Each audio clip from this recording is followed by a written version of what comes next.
Hello everyone, welcome back. Wanted to do a little brief metagame kind of roundup here. We are just over, a week, not even 10 days since the bans and unbans. I just wanted to look at the meta, and then also I shared some meta-analysis that I'll explain as well, just as like a post. So if you're a sub to the channel, you would have already seen it, but I wanted to do a brief video. As you can see, it's interesting. The meta is interesting. This is a little skewed data, right? For one, the Mardu Energy and Mardu Midrange are the same deck essentially, and so like this number should actually just be 11%. And they do that sometimes where they kind of like split up. There's Rakdos Delirium, and then there'll be Hollow One decks, and they're very much the same deck. Rakdos Hollow One, not Vengevine list, just like Rakdos Hollow One and Rakdos Delirium. Just because like some cards are different in the 75, they make it a different thing entirely. So if you add up Mardu Energy at 11 and this, even just looking at, this is mostly based on 5-0s. Throughout modern leagues, you're looking at close to a little over 15% of the meta being energy. And then you got, 5% at the Basking, Broodwalla, and Amulet Titan lists. And it's, the top 1, 2, 3, kind of really 4 decks don't have any of the unbanned cards or banned cards in them. Oh no, I think Amulet Titan started playing Green Sun Zenith. Sorry, but then you have Faithless Looting is kind of enabled this deck, whereas like it was kind of added to the already existing Demir Murktide list. And again, kind of put these together, you're looking at about 8% of decks are playing Frog and Murktide. Some are just splashing for Faithless Looting, and some aren't. The Temur Breach deck already exists, and again, just got better with Mox Opal. It's kind of in the same spot it was, though. And so, like, the meta didn't really shift a whole lot. This deck got better, Amulet got better, Energy really stayed the top deck, and I think will stay that way. I really thought Creativity, it looked a lot stronger in the first couple days. I posted a video saying it's the best deck in Modern. But I think that was kind of hopeful, and I think that long term, the best creativity builds aren't going to be playing Persist and Faithless Looting, because that's what's happened before. If you've been around in Modern, we had creativity Archon lists, and that's what happened. They slowly evolved into 4 or 5 color lists, playing Ren and Fury, and sometimes what is it called, like Prismari commands and stuff like that.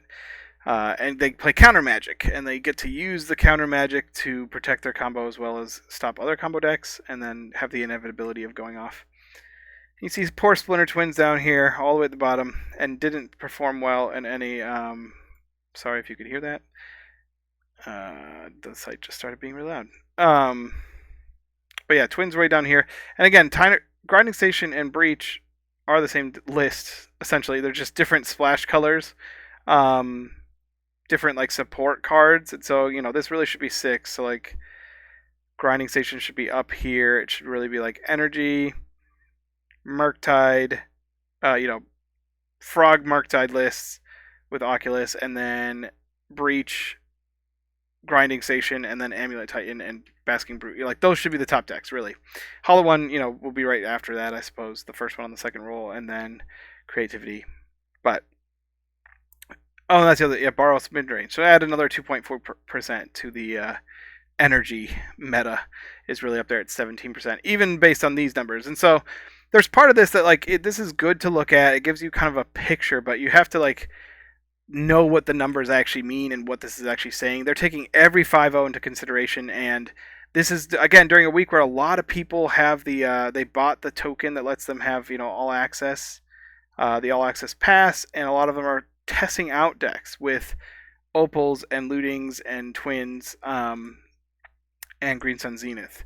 And even in that meta, we have most of the decks are just playing Energy because Energy is that strong. Most of the decks are just the Grinding Station decks and the Murktide lists that exist before. So this list is a little better like math at looking at what is actually good, and they aren't taking into account the they're weighing the paper events, which and Goldfish doesn't usually. It does sometimes. I think they get some of the big tournaments, but this will look at all of like MTG Melee's data, as well as a couple of European lists and like Star City Games.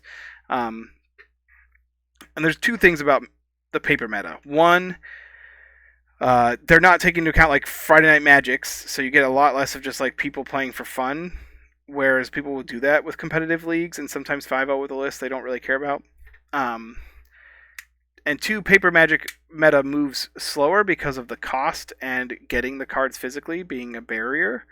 And so that's part of why energy is so high up, is that people who are playing energy, it's so easy to just throw in some other random red, white, or black cards into your deck and still win. Because I'm convinced you could have replaced Amped Raptor with Stormcrow at just an uncastable 2-drop and probably still win. You could just throw Soul Ward in there, or Lightning Bolts, or if you have Ragavan, great. You don't need to play the top lists, the top 75 to be good with Boros Energy. Like that, the Ocelots and the Guides and the Ajanis with Bombardment will just carry you through. Like, it's that good. That's part of why the energy lists are so high. Like, so now we're looking at over 20% of the meta when you include the paper meta. Grinding Breach, again, they combined it. Even on this, it should be above 6%. So like that is actually more accurate. And then Grixis midrange, that's what they're calling the frog lists, which they're separating out from the Dimir one, which is fair. They are different, but again, if you combine those together, that's 8%. So that, like I said, should be up there. So it's like it is kind of the same thing, but it's showing us a more of a stretch. There, more energy lists in when you include paper than just online. And then Hollow One, I think that they actually combined all of Hollow One better, but there wasn't a lot of it winning top 8ing in paper tournaments.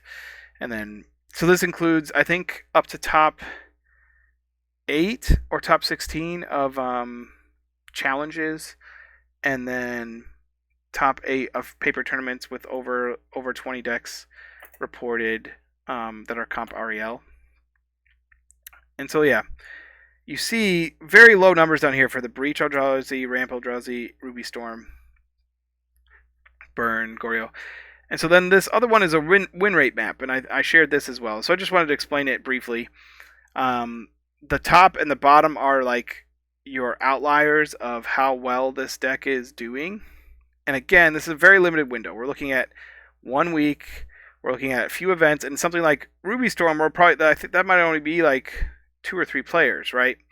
And so right now the Ruby Storm, right, like their expected win rate is 72, which is well above what the average bounds are, and the ceiling here. They had, obviously someone with Ruby Storm ran a whole tournament somewhere, and there might only be one other Ruby Storm player who did fine and went like 3-4 or something, and so the average is just very high because there's not a lot of not a lot of data there. Whereas like the Grixis mid range and the where's the energy? The energy numbers are much more reasonable because there's a lot more decks. So you had people losing and winning. And again, this is looking at all the 5-0s as well as all these other tournaments. And so like Hollow One has below, we have decks that are below 50%, and yet they still get 5-0s, but they aren't doing as well in the bigger tournaments. And so like this gives you a better idea of like what is a better deck if you're looking to like be competitive in a tournament. Ruby Storm did really well. It makes sense, but it's one of those decks that like the pilot is a big part of that. So if you've never played Ruby Storm, you can't pick it up and expect to have 72% win rate. And this isn't a sustainable number. It is more likely to be within these red dots. And same with the Ramp Eldrazi. Very low data. There weren't a lot of people playing it. The people who played it did very well. And then the Breach Eldrazi is really interesting because it has a super high ceiling as well as a super high or super low floor. And so it's like some people did very poorly with this, and yet the average is high because there aren't a lot of people playing it, and the ones that are playing it are doing well. And I love that like Splinter Twin is way down here. Like Twin could have been unbanned at any point in the past 4 or 5 years, and I think it would always be about a 40% win rate. But good pilots are going to drag this number up slightly, and they're gonna compete up here closer to 60%, and they might still win events, right? You still see a few 5-0s probably every week because the people who love playing Twin are gonna keep playing it no matter what. The Grinding Breach number being down here lower, I think, is because of inexperienced pilots playing it now that it has the Mox Opal. So it's just, it's interesting to look at. Jeskai Energy versus Boros Energy, very similar, versus Mardu Energy. just to keep in mind, a 50% win rate is like good.